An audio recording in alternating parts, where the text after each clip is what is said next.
دنباش تماشوان تلفزيون روجافاج برنامج روش وبير ريزو سلافي من بوا وبو مهواني مي رزدار جهانا مجرى خلق برنامج مي ايرو والسر روجا زباني دايكي وكي كوتي تزانين ده هر سال ده بيستو يكي مها رشمه بونيا جهاني ازباني دايكي سر بره در باست بي لي ده سالا ايسال ده جدايا بيها اجبركو زباني كردي دروجه ده سروان بيمانين كود نابرا ريفا بريا خسر وجنرال مظلوم عبدي وحكومه دمكي اسوري دشبويا جبو ام بهتر فان بجارا بزان بن بفان اخرى قرقشه بكن دسبيك شوا وك ازماني دايكي شكودي هاتيا بوشي ابي بيجن نتوين يغرتي هر سال دبيستو يكي مها رشمه دا اهنگاكي او اهنگان دار دخه وقالين جهاني حميجي بو زماني دايكي او تشيروكا ويتشيا شو ميفالي مشي هالبستوان محمد سعيد بافين اجتماعي ما وصلت بخيراتي سباسياتات انتصابي ما وصلت دسبيكي دا بجبو ام بهتر طما شفانا بكم وقت بيجي وينا او رجا زماني دايكي شكو هاتيا سپاسیاتتکم و سپاسیا کارمندین تلویزیونا روجاواتکم و سلاوی مجی جبینا رارم اف روجا جیهانی یا زمانه دیر هر سال 21 سبات دا رشمه دا آهنگ تین لدار خستن اف چی هات اف ریک خراوای و نسکو سالا 1990 نهان دا بریار دا کو افروج ببی روجا که جهانی زمانی دیره چما افروج یعنی اف هاتیا خواندکارین زانینگه یا بنگلادیش بری ولاتی بنگلادیش لجیر داگیرکریا پاکستان دبو یعنی زمانی واج وکه ما قد خبو ده 1950 ده دوادا خواندکارین زانینگه این بنگالی رابون خو پیشاندان کرن و داخواست کرن که زمانی واجی ببی فرمی لکیلکا زمانی اردی ایگو فرمی بوی چاخی ده انجام ده خو پیشاندان ده گلک که خوندکاران هات نکشتن و پشترا بریار هات اسنادن که زمانی واجی که ببی فرمی وک خلات کرنی و بیرانی جبو و خوندکارین کو هاتنا شهید کرن جبو کو زمانی خوب دست بخن افروج 21 رشمه سباتی دوی روجا کو خو پیشاندان هاتا کرن دا افروج جالیه ریک خراوای و نسکووا هاتا بریاردان کو ببا روجا جهانی یا زمانی دی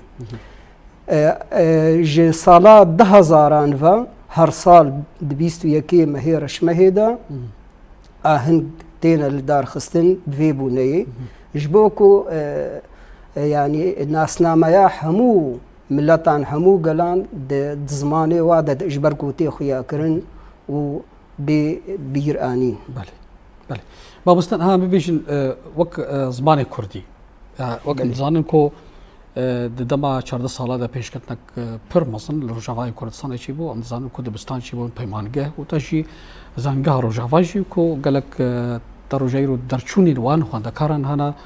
و زمان کردی بشی وازه کی فرمی لهرما روجاوای کردستان تا کارانی د علی خوندنه ده هم تاجید علی کارده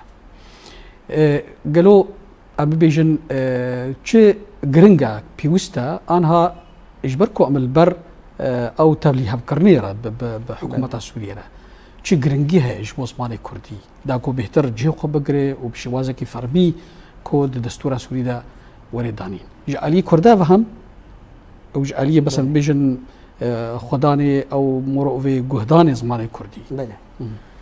شخوا بری هر تشتی دوی ام کرد آماده کار بن حاضر بن جبوکو ام زمانی خوا فرمی دبستان دب کار بینن راسته تیب کارانی لی حتا روجا ای روجی که اف زمان یعنی تبحث کر زانیگه و دبستان و گاوین باش آویتنجی لی هیجی اف زمان نبو زمانی دائره سازیه او بیان و خشتکار و تومار وتشتين قوتين انفيساندين هيجي كي بزماني عربينا يعني في زماني كردي بزماني روجافي حمو تشت تومار دوكمانت حمو تشت بين انفيساندين جي وجد في كردي ما جي كي جفي تشتيرا آماده بن جالية كادرية خوندني و ماموستایان و حاضر بن جالية فرهنگی وان و حمو آلیا يعني او وفد مي كردي شاندا مي كردي يا كار كريا غرك شيورا شهرزاي زمان ببن بريكو بريجيما نهار رون جبركو قالك تشت هنا دبيكو بير نبن وكنها في بريارا قودانا انه زماني كردي زمانك نشتمانيه دوي شيار بن وشيورا و شهرزايا ببن جبوكو نكفنا شاشيتيان دا جبركو هروا هالو نامي او قلتنا نشتماني قلتنا كوسا نا ديارا ايشخوا مرسومي سيزدها دركت بآواكي بشتي قرباني دانان وبشتي خواپیشاندانین کل اوروپا چی بو و پشتی گواشکا ناف دولتی هاتا کرن اف مرسوم دا جبو خاطری هنکی پی چاوی کردا بگرن بیجن بیواما دان پیدان بزمانی کردی کریا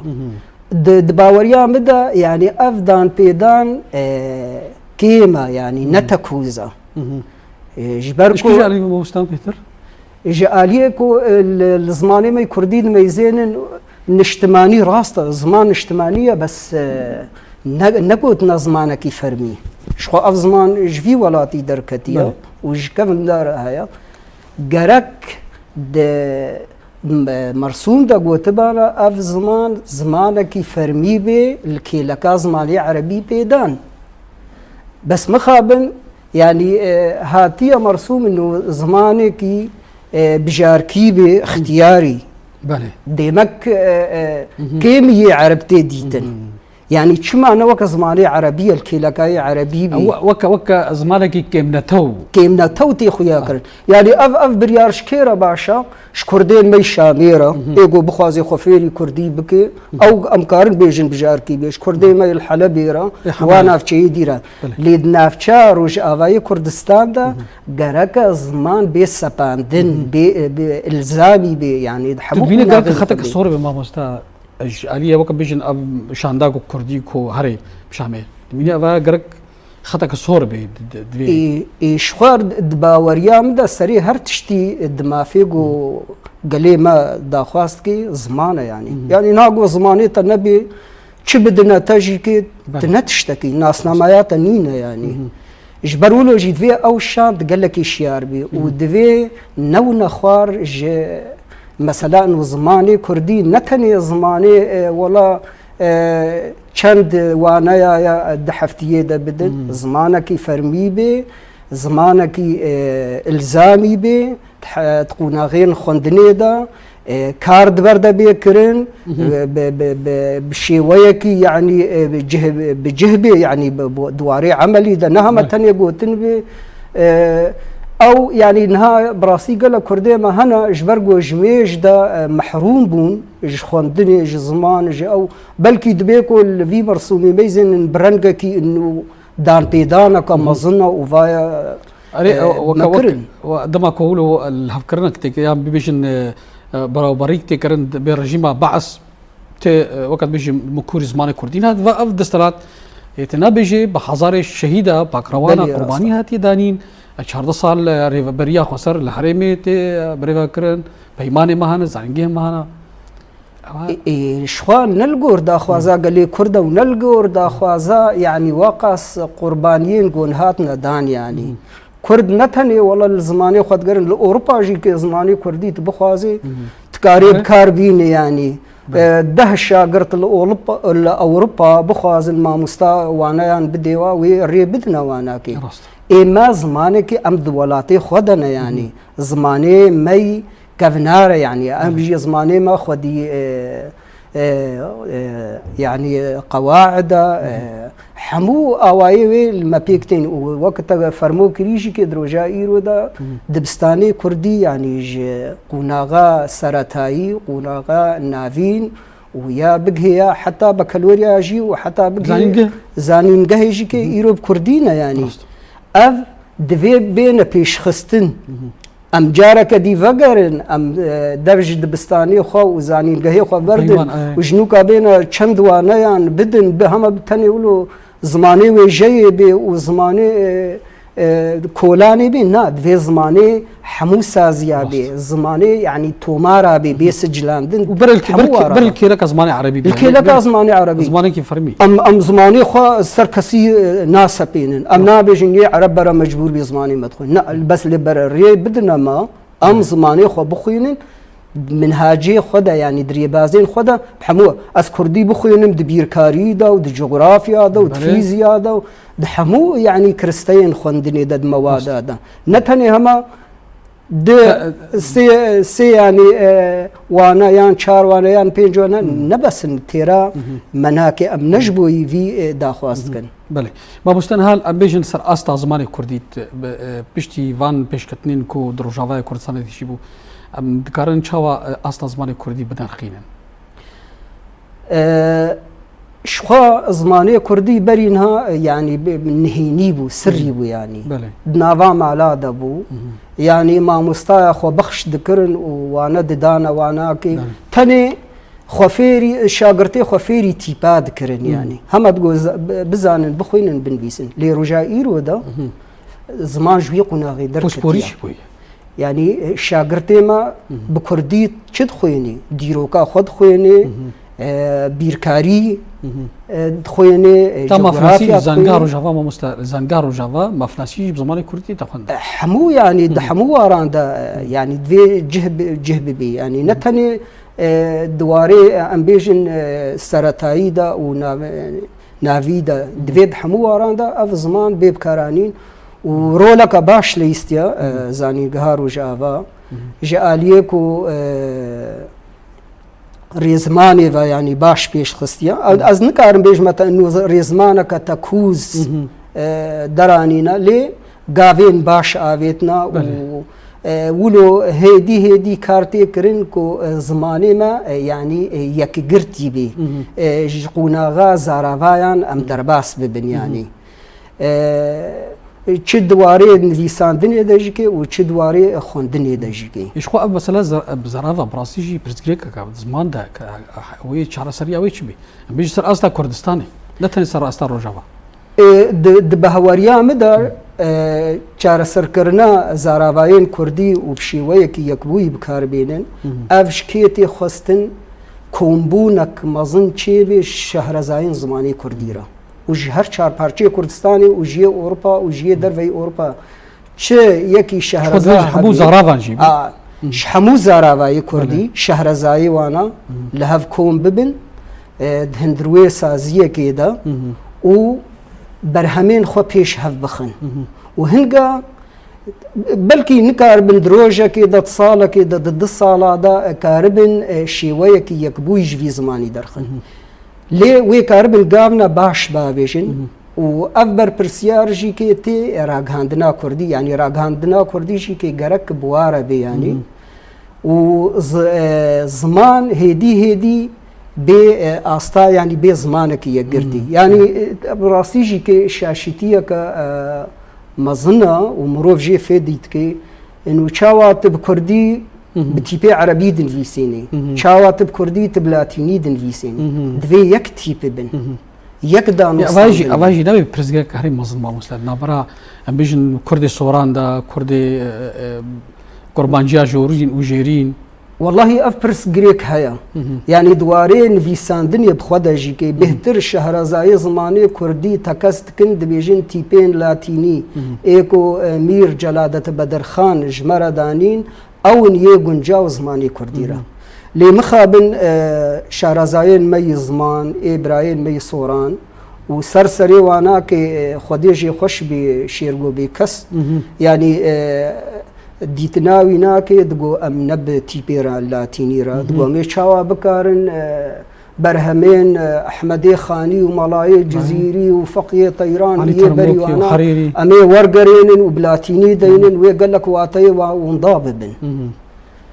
ليه يعني او بخجي بهورن يعني انه لاتيني ابهنا وسا الجموان ترجع يروجي حتى رجع يروجي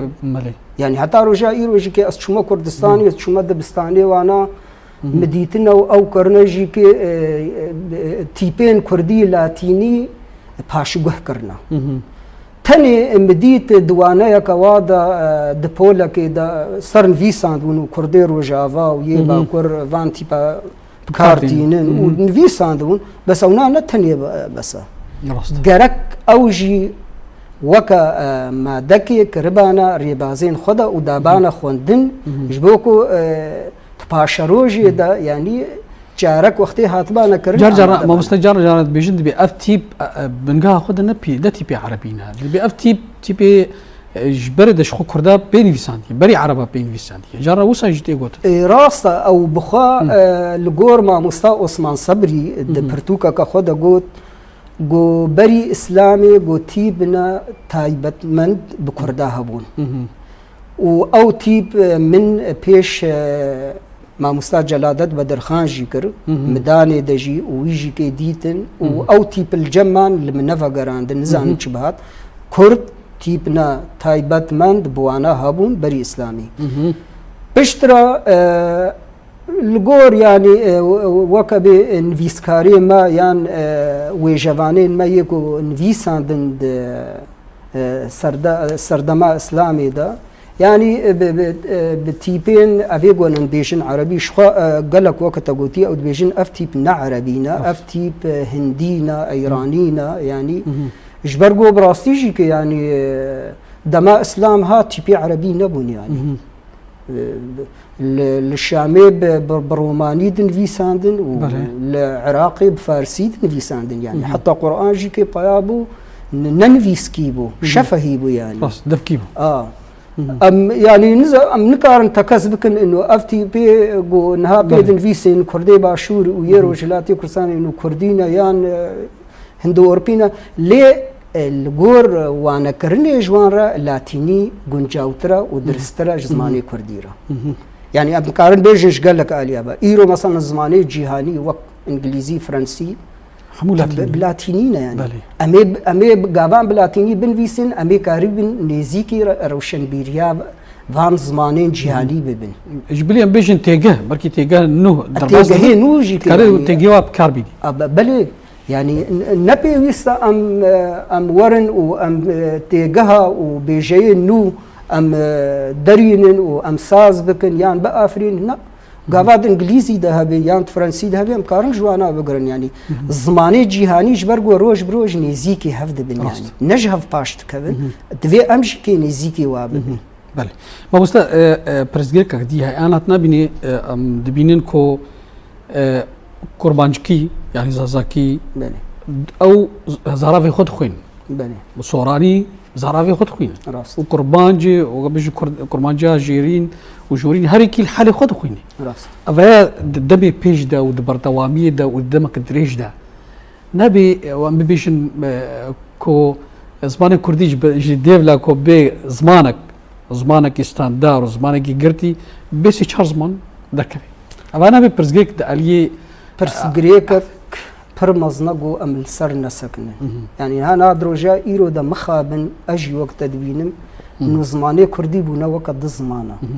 لاليكي كرمانجي زازكي كرمانجي شي دبين مع البسطاني وانا كرمانجي يعني نبشي ويكي فرها بس دراغ هاندنا مدل اوروبا الهردري يعني بكرمانجيه وبصورانيه يعني جديلاكو نيزيكي هبن طبعا هلبت دجمنت خوازي يعني قربك يعني تشجيعي بكي زارافاي كرديرا ام نلدجي زارافاي كردينا حمو زارافاي كردي حمو هفدو دكملين ودخملين دفرهنقا كردي تاكو افاجي بي بهانيك با كتخرين ودستاداري نصر كردستان دي بيجن دي وزماني كردي نزماني كي قرتي يعني تيبو تايكو نقلكي بيش نملاتك شيء راستا فيناش خورت كنا بها نيك يعني بس زماني ما يقردي يعني قافان هات وري بخبيري اي شهرزاي زمان تخبير دواري كرمانجي دا ودواري صوراني دا ويبكهن انه يعني ريزمانين ونيزيكي هفدونا هناك جوهرتن كتنا وادا او جوهرتن يعني هاتنا تشسباندن بحكمه نفيساندني وانا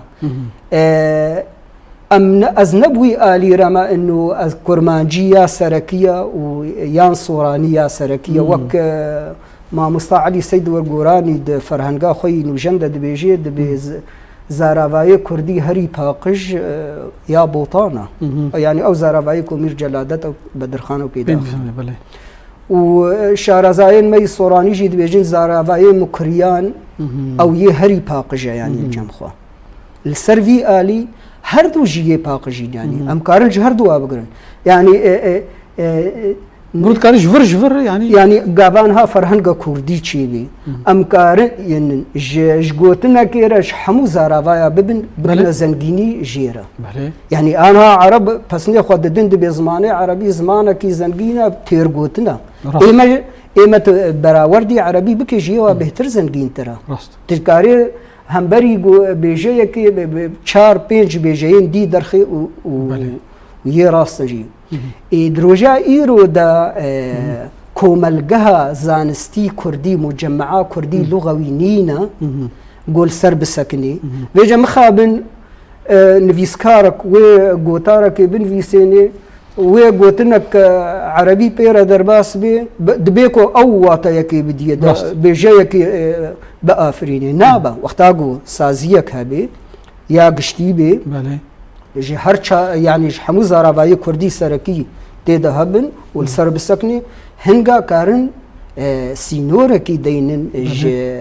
في يعني هناك جيرا بردان براستي هيا دواري زمان دا يعني دروجا ايرو دا قال لك تشتد مرة جارنا درباس بن امنا ما زانين بيا كيبك يعني دجبري هفن جيكي مثلا هناك جتيبين دنقدير دبيجن دنقدار هناك جيه دنقدار دبيجن دبي دنك يعني تفليها في شيء دبيولو اف وقتا جو سازيكا كردي قشتي هبي اواج بلي بيشن وكا جرامير وكا جرامير يعني هن كارن الهفرون يعني ايم جارنا جي قال لك جارا ازبر هفتكم مثلا نافا زراوای مدا يعني خوش مروفتي دقهي كيجان هفوك يا راستا وكيجان جهي خوش مطيه وكيجان دركتيه يعني وكا ميناكك نا ام الفر ام دبيجن از دخوينم نا كردي مي باشور اي صوراني چه دبيجن نابي از دخوينم او دبيجن اخوينم رخي مير اشيت يا امجي دبيجن اخوينم يعني ام تيبا اي بكارتينن كردي مي اي روش ابا يا اي بكارتينن باش امو صورانا شقاس دوري هبن او جي اي بكارتينن دي مقد فردا تي بقهيجي انه اي راسترا جي اي يعني وقتا مروف برهب الشيس شهرزا برهب بكن برهمين خوا وبافرا بدو بستينن از نابج متى بلكي صالك بلكي 10 صال جي هردن بلكي 20 صال جي هبن بس ويكا ربن بقهنا شيويكي يقرتي زماني كردي ستاندارد بل ما بستطنا مني أبا ألوزيك بيشن أبا ألوزيها صدمي سياسي جيانا جداهية بارتيان ودرها أبا جينش أنجام ما فيكم الملانيك سياسيدنا برا كردان حتى رجع إيرو هيا تكز هيا يعني نهار درجا إيرو دا باشورية كردستاني يعني مخابن أزنابي من السرفي أواي سكنينا شما يعني شهرزاين زمان شحمو زاراوایان وفناخوين الجمخوا وجوارا تسهيلات مقدمين طيبة زمان وبيونديوان بروج آفارا هبن بيه باكورا هبن بيه روجلات هبن والفرشي كي ريفريا مي خسرجي أوجي كي يعني وكا تبيد حسي انه جدانا يعني براسي برزغريكا انا ام بيجي صلاه سوري بيجي بيورا كردا ورن زماني وميكن زماني كي فرمي تيب شو زماني راست بركي صلاه قدم كي اسوري بيجي ب زماني بتبي عربي بنفيس يعني بيجن بكاوني كا قواعد وكا جراميرا وكا بروجي وزمان كاني بركي ابتشتيها وابرسكرن ترجع يرو بروجا وبينا كرن دبيكو جي كي بيجن بتيبين يعني كارن بهانايا وهي بيجن بابراي والباشور وروهلات بتيبين عربي دين في سن لي دبيكو او شاندا كردي ما قوتيش فاتشتان نوي خوار يعني لاتيني درسترا وتكوسترا جزماني كرديرا ودبيكو روجك روجا از بهورم وي روجك روجا به حمو كرد و تيبي لاتيني بنفيسين نابي ام هرن جاردي ام باش دا وگرن و يعني كردين اسكارن بيج متا كردين مي عراقي چما بعربين فيسادن جبوي هنكي ريجيم عراقي راسي بكن د لفهاتنا چارد آداري دا 1907 دا هنگا او دان پیدان به هاتا پیکرن به اوتونومیا کرد و زمانه کردی ببی فرمی لیب تیپی عربی يعني راستا نها ام بيجن بلكي بريجي كي بتيبين عربي دن فيساندن بس نوكا فان تيباون يعني احمد خاني تيبين كو بيدن فيساندن نوكي صورانية قال لك تشت الليزي ذكرنا از بهما بلكي الجمواناكي الف بيا كردي سهو حفت تيبن والجمع اللاتيني دا سهو يكتيبن يعني براسي زي دابوناتي باجي نتشتكي ولو سبحية زمان هذا شقا ستيب هندكبن باشترى يعني شو جارنا براسي مرو فرهان قنات بيني برتو قنات بينين شو واجتي آلي لاتيني جتي بس ذكرنا وكا بيجن بعربي بفتحات وكسرات داهي نسر بإنسان تشنا غريب داهي نسر براسي جارك برتوك أحمد خاني ديد بلي إيكو شروفكري ورقراد تيبي لاتيني جمر صاد تشن داهي نسر ضاد تشن داهي نسر جبوري بلي فكرن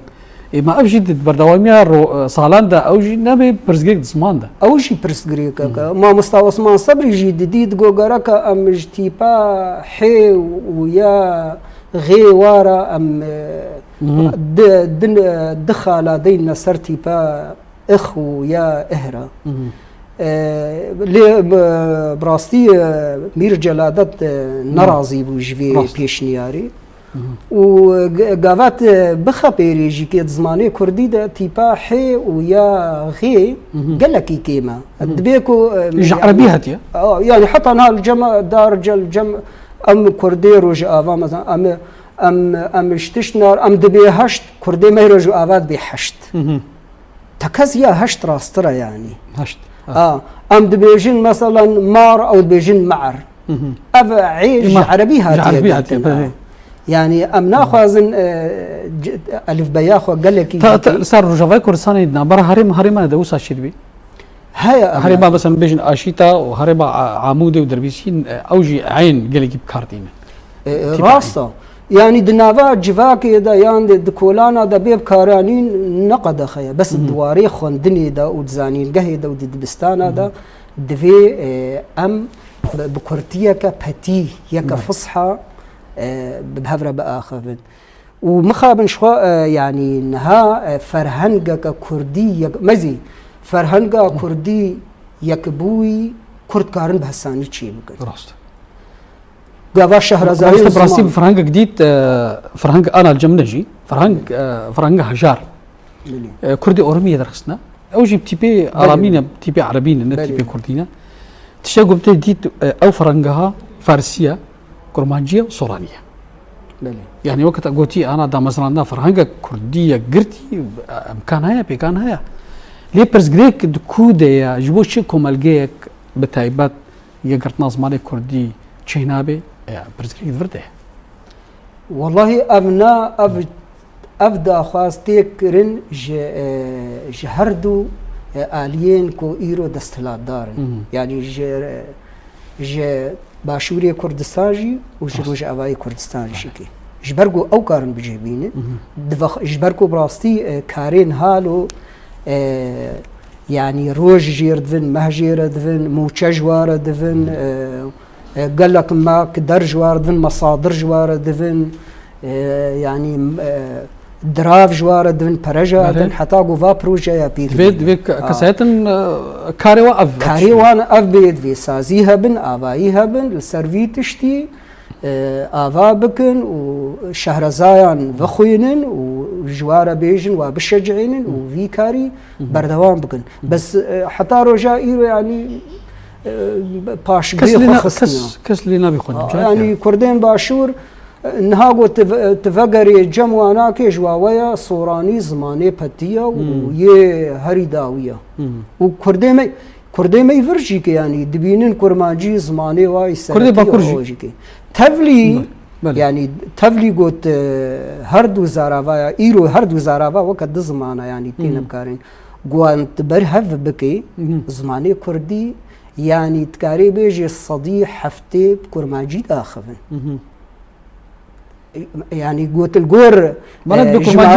كرمانجا جيرين يعني او تيفليا ونكسانيا مازن ناف برا او جهه نعم بيجن صوراني او نصوراني يعني اي ايش كرمانجيا مرتي قوتن كرمانجيا باكور يا جور جيا هوليرة تيرا قوتن كرمانجيا نافي جيا سليماني رتي قوتن كرمانجيا باشور يعني او جيد بيجن كرمانجي راست زراف كرمانجي يعني زماني ما كرمانجي راست بس تاني تشيج مرادفي فرهنگ يكبوي فرهنگ مخنديا كردستان براسيب شوي كي باش فرهبو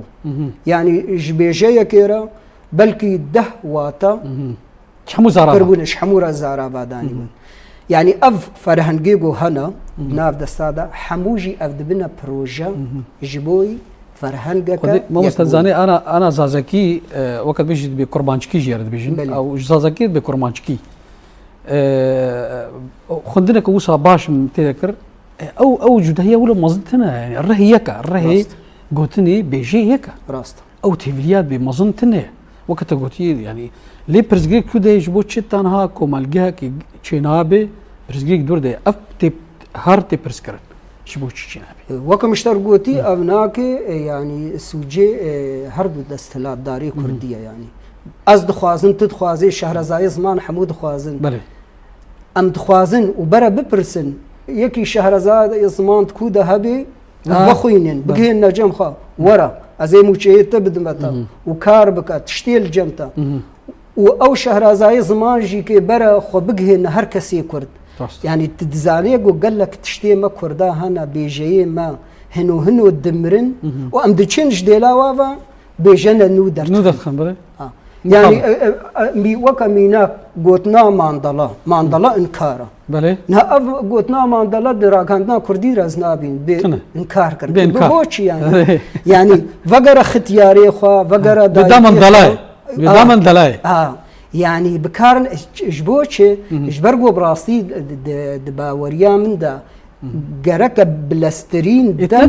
بيجمع مستمر كيف قلت بخج عربيه دي ما ادري يعني ما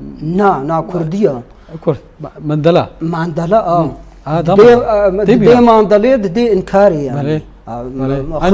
اختياري ما ديامن ودياتا دما وادا بتيبك عربي نزاني نتشو وتفلي عربا نبونا حتى قبل جوان بقرن جبر ولوجيكي دفي يعني بلاسترين كات هردو دستلا برسمه بس انا تاني صرت تشتكي انا راكان ما كردي ده قالك قوتن تن بكرانين قوتن وقت بيجي برتيلي واز ماني كردي هنا قتل كرين خطرنا كرين بطل كرين افهمي بيجي كردي هنا ابجي ابايكي مازيكا راكان ما يكو ترجع يرو فان قوتنا انا كردي ما يباكر بعربي نزاني بيجايا قتل كرن بكارتين جواوية كردية فيجا مخابن هنا مالفرشي هنا ويقوتني بكارتيني يا هو الجمع بيجايا ما يراست ودرستها يتشمات بكارنا يعني كشتن تشيت دبي قتل كرن يعني يجبرقو وكم اشترقو تي سازية كنينا يعني افقاس فرهنجيقو هنا بروجنا فرهنگيغو هنا بروجنا امكارن سوديجوا بقرن نغو ام جواب تيرنا خبادك باشكي وافقاس ريزمانيغو هنا ريزمانا كرمانجي وريزمانا صوراني وريزمانا يا زازاكي ويا كالهوري ولوري حموشي كي امفارز ريزمانا ام كارن سود جوا بگرن جبرگو پروژنا بیوانا که شخو ام نکارن تجاری نزی پولا کدنا براز مانده چیکن از نها بز بیجم ام بیکا ام کرماج ام بی رزمانا کا کردی تکوز چیکن بی صورانیا و بی زازاکی نابی قط تشتن الجموة هنا راستن دوی ام جوا بگرن تشتن الجمع هنا راستن دوی اوجمه بگرن ام تشتي باش اي راست جهفدو بقرن ام تشتي دي ام وانا دوري خو بخر بله والله جارك جاميرك نبا تي بيرام خلقه كما شكر جو دسبيكا وقت باشوري كردستان وقت بيجي بو او برغالي فيدراليشي بو كو دامسامتشي بونج بو كرتنا زماني كردي جو سدما كو اف كو ملغه خراب ويام بروجي بيج نكت جو سدماينا جو تيب يا تيبي لاتيني يا تيبي عربي جو قسمي وكم بيجن ايه سليماني كونا تبي تيبي عربي راستا نمشترك يعني جو وكم بيجن داخستن جينينا يعني بس تيبي عربي بي يا اما مشيناك تشد بيج ما شيرجو بكس خديجي خوش بي يعني هل بستفانا كي كردي نافدار بو او ودويدا ميداجي كي وزيري روشنبير بو يعني اوجي ركبر بو جتيبين لاتينيرا يعني او نا بتيبي عربي قال كي قرتنا و يعني خوهش كدبينه يعني دبيكون ها ام كرمانج ايما ام بهتر بربواتين نزانم او نا ولو بهتر بربواتين بشي كرمانجي دبي تاني لاتيني بي اوجي وصاد بيجن لاتيني يعني حتى الشهرزاين زمان دواري سوراني دجكي هنا او بخوجي كي جهانا بهوريه كي لاتيني درسترج سوراني يعني بليف كرني بيهتر راس بليف كرني دجكي يعني نها قال لك بجد صوراني ده هنا الشونا وناك تيب النين وكان ها ام بيجن بجايا دل او صوراني ده جيوي نينا يعني وافتيبك جواي السركايا وداغرت يد زماني كردي تكاري بيجن نينا او تيب تيدا نبي يعني تي تشاوا نهن فيسيني نه بجايا نهتين فيسيني ونهتين فيسيني صوراني دا هيا بس نينا اف هناكي يعني تبلي هذه الجمعية خندفان ين فيسكار تشيدكي من نفيسك مع مصطفى عثمان صبري خند قوت جاركي ام شهرزاي الزمان جهانا هف يعني جي صورانجي وجي كرمانجي ديجي جو حموجي كي بهور بون كو تيبين لاتيني درسترن وجنجاوترن جي عربي لي مخابن انها تشابا منيا وانا كي تم تف عربيه يعني اسشما برتوخاني وانا كي برتوكين كردين يجو بلاتيني قال كي كين تيدم تيتن جهه داخيه يعني براستي يعني بكيماي انا الجمع ام كرمانجيا خو بكارتينن بس ام خفيري صوراني جي دكن ام تيبي صوراني جي ناس دكن جبو خاطري ام فيدي جواب بقرن افكار براسي جراغ هاندن جيتي خصن ايرو راغ هاندن كاري يعني انها شكون انا جرى راغ هاندن ما باشوري كردستان تميزت كي دهندريه برنامج كده يكي بيامير بزمان بزارافي صوراني داخوي يكي بيامير بزمان كرمانجي داخوي بيج بيجر او بيشكشفان تي بزمان كرمانجي اخوي بيامير بزمان بزارافي صورانيه راست بهتر راغاندني بخوجي خباتا راغاندني نيغرتنا راست ديري كو هر زارافي خو فين بك راست يعني مخابن زاني جانا جي از بيجم از دبي فلان تلفزيون بريغو از لي ميزين بريغو از نافينا ببهيزم جو هيم ليبي ازيزان بمكريجا تلفزيونا وكا قوت بيجي زارافايا كي تايبت بي هيا ابد جو هيم ليبي ازيزان بمكريجا تلفزيونا يعني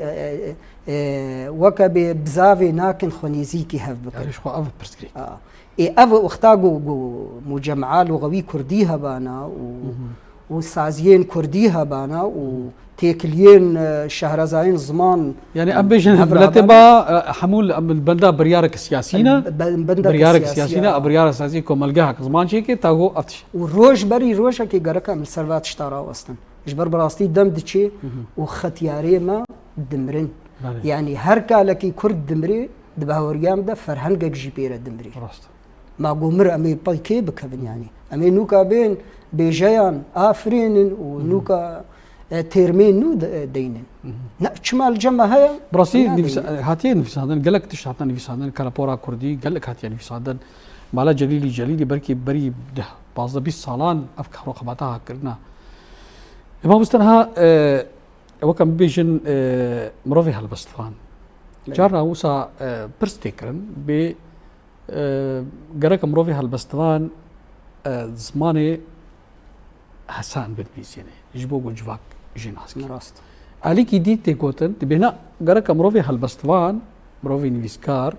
مروفي مجول الزمان دالي غوتارد جيروك رومان بيشتبه دفيد كود استك بلندا بنفيسين داكو زمان جي بيشكي بله تبكشت بوهاري وكم بيجن اكي جام بهذا الراست والله خويايا هالبستفاني كردي نمرجع قرخين بزمانك هساني دنفيسان كردان حموا تيدقهان ورولا هالبستي وي وبصايا شفان برور ملت يعني نفشي ما ام تمام هالبستين جا قرخين وسرانين شفان برور ام شياربون وما بنا تواخو قرت يعني دويتش اخيدا ابو برا موسى دويتش اخيدا جرخين ودما كنت نفيسان زماني حسن بجوار يعني ام بيجن تي بيرامه وقتها دسبيكي دما شفان برور ما قدر ما تقوم تشي جي فهم ناكن هالبستيجا قرخين بهسانيد نفيساندن يعني تشكالك يرا خوندبانا تجبيرا جنك يرا خوندبانا وبهساني تيغها بانا بله دبيغو نفشي ما يعني احنا غريب بنصر ني من جيكي بشت مرة دبستان هذا وقت زاني زماني كردي قد خبو بعربيت خوندن بعربيد نفيساندن ولو هاندري جوارا تشجيع نبو يعني جيرة جبر ولو جيك بلكي تي ندقهن يعني ليه يعني قال لك انها فيسبوك اذا تشوبيني بلكي تيجي كي تشوبيني تي هالبستك بخويني يعني تي ناك هي كما بستاوي تشيا يعني وكو مناك جارك يكي هالبستفان جهات برسين وما مستنطفان هالبستا دنفيسي خوندفانيتا تي ناقهن شتفيم ناقن يعني تزاني شو قو جوارا قو اشخو فيم دك يباشا نت نشخورا دنفيسي اگر تشخورا دنفيسي ناخو نحوجي تد فيسبوك يدجي بلا بكي بلي تشخو دفانا دنفيسي براسي دمجي بداوي بو تخازي قوتنك داوي بيجي بونايا روجا زماني دايكي و تشكي بتخازي بيجي زمانه كردي جوانترين وشيرينترين زمانه للنكمن والجم هر كسي كرد برور از هيفي دكم جديان بهتر كوزاروكي خو بكردية كبتي وان فير بكن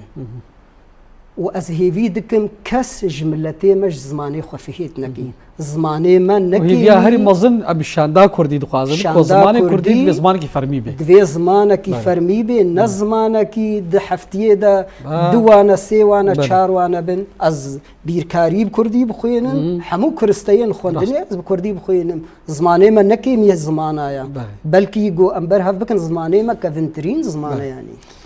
هالبستان محمد سعيد بابن اجتمان ازقلك يدر خشمون باشتريات تدوي خلقات هيبت اقلك سباس بوتها سباس ستريجي وش كان مرندين تلفزيونار وش افارجي وسباسيا بينرانجي كيدكم بله تماشوان تلفزيون روجافا فيها وامكان داويه خلقا برنامج اخوي ايرو تام مشاركه دن ومهفان من خير وخشيه